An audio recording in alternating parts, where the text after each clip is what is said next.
Good morning, everybody, from a snowy mid-Atlantic. We are getting ready to get absolutely hammered with a pretty bad snowstorm over the next 2 to 3 days. I think it's supposed to snow today, tomorrow, and start to slow down on Tuesday. So we are going to get dumped upon, but it is what it is. Jesus tells each and every one of us to pick up our cross and follow him. What do you think he means by picking up the cross and following him? I mean, I know it might sound very simple to some, and then it might be maybe confusing to others. I'm going to tell you what it means to me, and I'm going to tell you why today it's more important than I believe at any time in history. Pick up the cross and follow Jesus. That means when he was on this earth, he walked for, I guess, about 33 years. He was upon this earth, somewhere in that neighborhood. And he ministered, okay?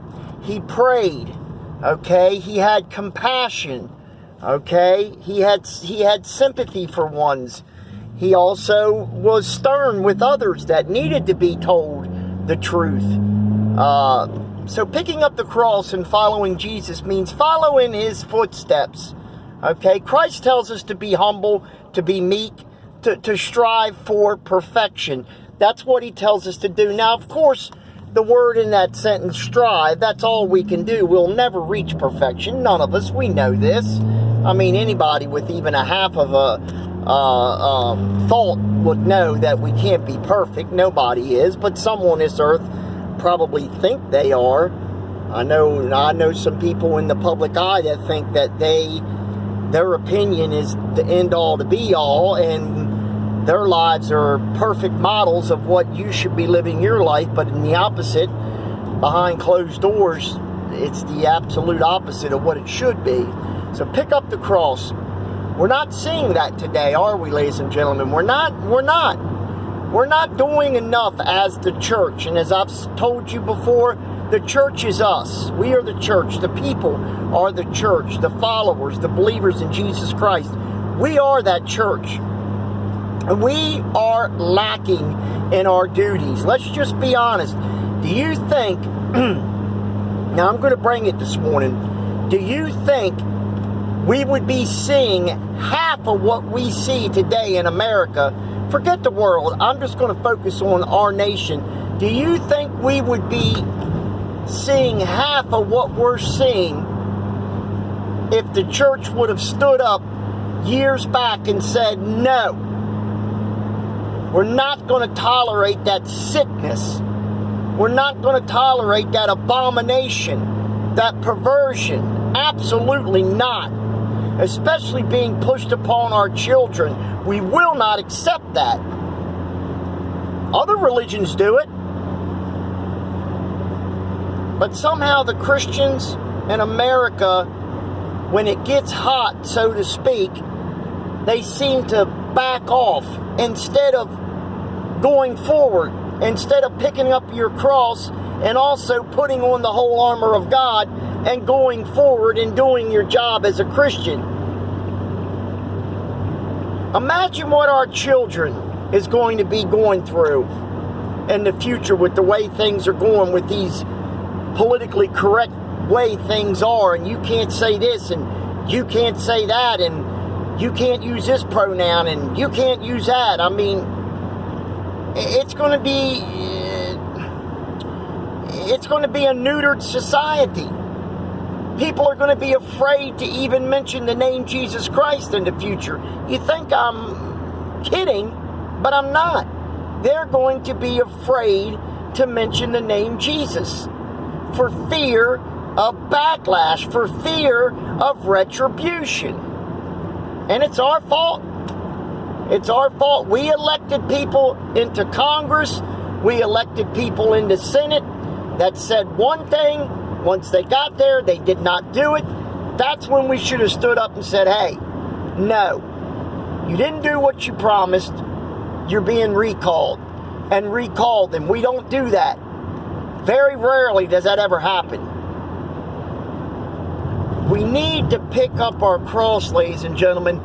Look at America. Just open your eyes and look at the absolute division, the absolute hatred, the animosity towards others. Look at it. The church is not doing enough. Stop being afraid. If you're doing God's work and you know it, God will protect you. God will keep His hand over you. But you got to make sure it's the Lord. You got to make sure, people. We all have lacked in our Christian duties sometime or another in our Christian walk. We all have. I'm as guilty as everyone, maybe even more. Maybe even more. But we have to stand together, because I'm telling you, our children will grow up in an absolute, utter nightmare.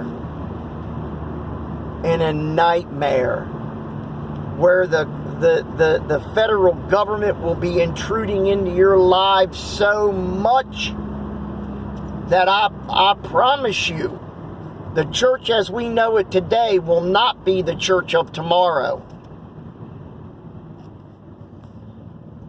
Like I said before, they first came after conservatives. Then they came after Trump supporters. Now they're coming after the church. And if we don't pick up our cross, and if we don't follow Christ, and if we don't do what we as Christians, what we as believers, what we have, the ones that have accepted Jesus Christ, if we don't do our jobs, our children has no future. None. Now I'm saying this as if the Lord won't come back in the near future. I don't know. I think it's going to happen soon because of what we're seeing. But if not, and remember I said in another video that God's time is not our time. God don't measure time by seconds, minutes, hours, days, weeks, months, and years. He does not.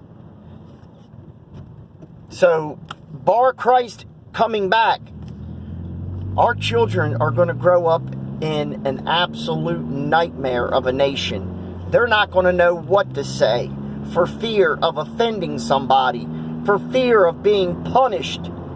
They're not going to be able to read their Bible out sitting at a coffee shop or where one might sit and read, for fear of retribution from the patrons that are around them, the citizens that are around them. They're going to be fearful of this stuff.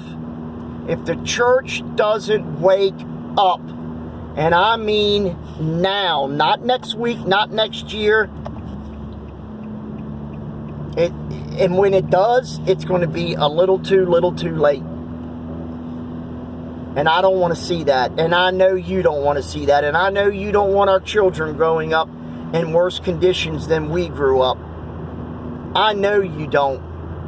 I don't even have to ask it as a question. I know you don't. You wouldn't be on this channel if you didn't think or believe or accept Jesus Christ into your heart. I know you wouldn't be here listening. So I know you want your children to have a bright and a future full of God. I know you do. But if we don't start now, ladies and gentlemen, and it starts right down there in Washington, D.C., with those politicians that end up making promises on the campaign trail. We're not going to support this. We're not going to support that. We're not going to support taxpayer-funded abortion. They get down to Washington, they forget, and they sign or they vote yay for taxpayer-funded abortion, and they've gone against it. If we don't call them, if we don't make them stand by their word, they're just going to keep lying every 4 years or ever how long they got, depending on if they're in the House or the Senate. It's up to us. That's it. It's up to us. We do it, or we watch the United States of America go to the wayside. There's no in between. So picking up our cross and following Jesus means we get out there, we spread the gospel of Jesus Christ. We do not accept perversions. We do not accept abominations, but we do not do it with hatred. We do not do it with a vengeful heart. We do it with love. And there is absolutely a way.